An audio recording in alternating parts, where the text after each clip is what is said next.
Imagine being born into a palace surrounded by velvet curtains, gilded mirrors, and the smell of roasted pheasant wafting through endless marble halls.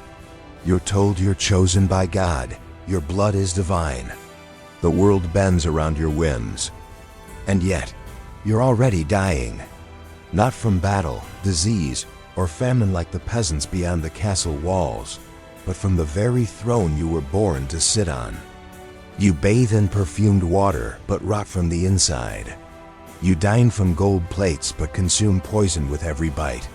You wear silk spun in the East, but your spine is twisted from centuries of inbreeding. You are royal. And yet, your chances of reaching old age are worse than the farmer who serves you. This isn't just irony, it's tragedy. This is the dark truth behind divine bloodlines, the story of how power, privilege, and pedigree became a death sentence. This is the tragic story of power and decay. They called themselves gods on earth. In ancient courts and candlelit ballrooms, monarchs were revered as immortal symbols, blessed by divinity, untouched by the ordinary suffering of the masses. Yet behind the embroidered robes and jeweled crowns were fragile, deteriorating human beings. Kings who coughed blood into lace handkerchiefs. Queens who withered in their beds before their 40th birthdays. And children, so many royal children, dead before their second name day. It defies common sense. The peasants toiled in fields, ate moldy bread, and walked barefoot through sewage. They were cannon fodder, tax slaves, and plague's favorite prey. How is it possible that royalty who lived in palaces and ate like gods died younger? To understand this morbid irony, we must strip away the fantasy. Royal life, for all its apparent splendor, was a gilded cage laced with toxins political, genetic, and very often literal. Let's begin with the blood itself. In many European dynasties, the concept of purity became an obsession. The throne was to be kept within the family, sometimes to grotesque extremes. Cousins married cousins. Uncles wed nieces. In some cases, brothers and sisters were paired like cattle to preserve a so-called sacred lineage. It wasn't just tradition, it was doctrine. And it came at a devastating biological cost. Take Charles II of Spain. His family tree wasn't a tree at all, it was a wreath. By the time he was born, he had more genetic overlap with himself than any single person should. His jaw was so malformed he couldn't chew his own food. He didn't speak until he was 4. He didn't walk until he was 8. And he died, childless and mentally unwell, at 38, marking the end of the Spanish Habsburg line. But Charles wasn't an anomaly. He was the embodiment of a dynasty's long incestuous decay. Now contrast that with the average peasant. Yes, they died of plague and famine and war, but their genetics were often more diverse. Marriages happened between unrelated individuals. Communities were larger and more mobile than we often imagine. And nature, left to its own devices, favored the strong. Royals, on the other hand, had the luxury to defy evolution and paid the price. But it wasn't just blood that poisoned royalty. It was belief. Doctors in royal courts operated under a terrifying cocktail of superstition, status anxiety, and pseudoscience. Treatments like bloodletting, mercury ingestion, and enemas became rituals rather than remedies. Physicians feared offending the monarchy more than harming them. When King Charles II of England fell into a seizure, his doctors bled him repeatedly, shaved his head, burned pigeon feathers under his nose, and forced him to drink potions of pulverized human skull. He died days later, not from his illness, but likely from the cure. Peasants, lacking access to such prestigious torment, often relied on folk remedies, herbs, rest, isolation. Sometimes this accidental simplicity worked in their favor. When smallpox or dysentery tore through a royal household, the poor, who had long lived in contact with germs and microbes, were more likely to survive. Immunity was built through hardship. Royalty, isolated in perfumed chambers, had none. In this grand theater of death, privilege became a liability, and the belief in invincibility became a curse. Royalty didn't just suffer from bad blood, they suffered from bad taste. Literally. The royal diet was a death sentence dressed in gold. In courts across Europe, meals were status symbols: groaning tables of roasted game, sugared fruits, heavily salted meats, and wine flowing like water. Vegetables were considered lowly peasant fare. Fiber was for farmers. Water was suspect and often avoided altogether. The result? Chronic constipation, obesity, gout, and digestive collapse. Consider King Henry VIII, known today as the bloated, wife-slaying monarch of Tudor England. Henry suffered from an array of health issues, many stemming from his diet. He consumed up to 5,000 calories per day, mostly from meat and ale. In his final years, he was so obese that mechanical pulleys were required to move him.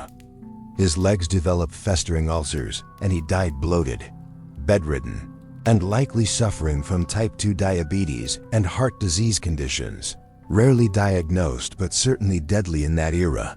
Compare this to the peasant diet: simple grains, legumes, seasonal vegetables, occasionally fish or game. It was monotonous, sure, but balanced. Their bodies were lean, hardened by labor, and spared the metabolic disasters of court life. Even the walls of royal residences were toxic. In the 17th and 18th centuries, arsenic was used in paint and cosmetics. Lead-lined water pipes. Mercury was applied to treat syphilis. Courtiers powdered their wigs and whitened their faces with substances now known to be lethal.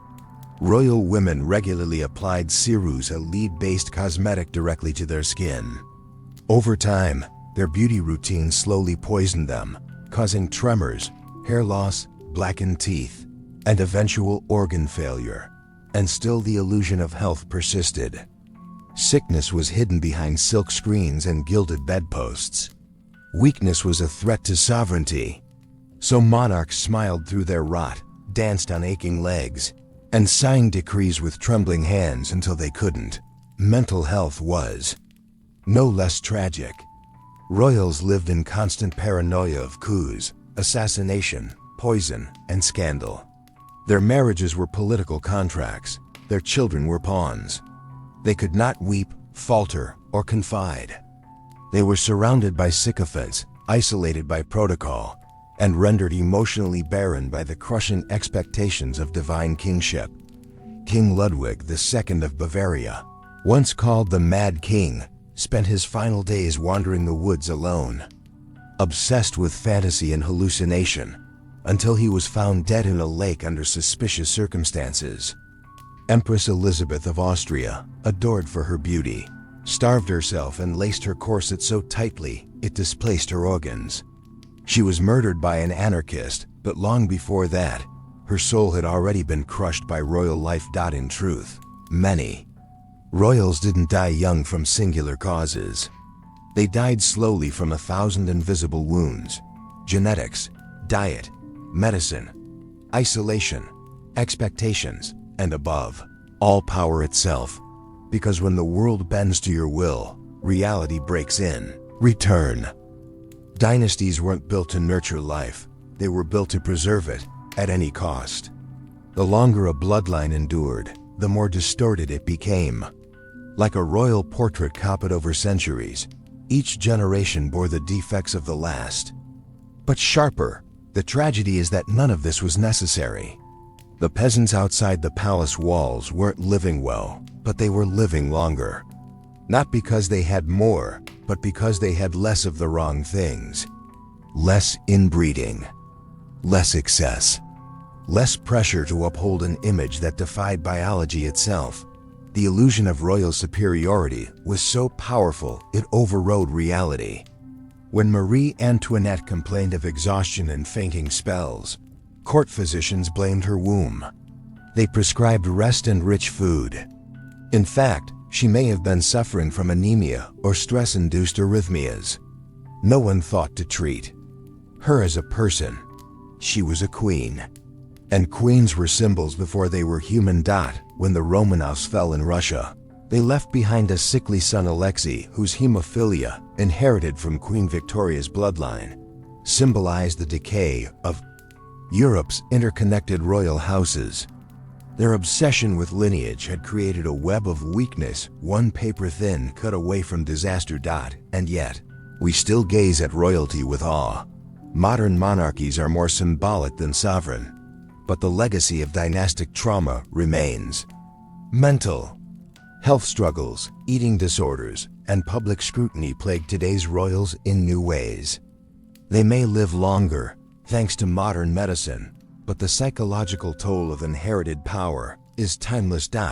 So what does all this tell us about privilege? That it is not always protection, that the appearance of control can mask deep dysfunction, and that the very systems designed to elevate a few often destroy them from within. We like to think history is a ladder always moving upward, but in the royal courts of old, it was more like a carousel, gilded, glorious, and fatally repetitive. Behind every portrait in Versailles or Buckingham lies a human being who suffered, often in silence for the sake of a crown. And perhaps the most bitter irony of all is this: the peasants lived in mud, but they died in peace. The kings lived in gold, but they died in pieces. If this story revealed something new or haunting to you about history, leave a comment below. What surprised you most? And do you think we still suffer from modern versions of royal sickness? Don't forget to like the video, subscribe for more forgotten stories like this, and share it with someone who still believes the crown guarantees happiness. Because sometimes, the higher the throne, the faster the fall.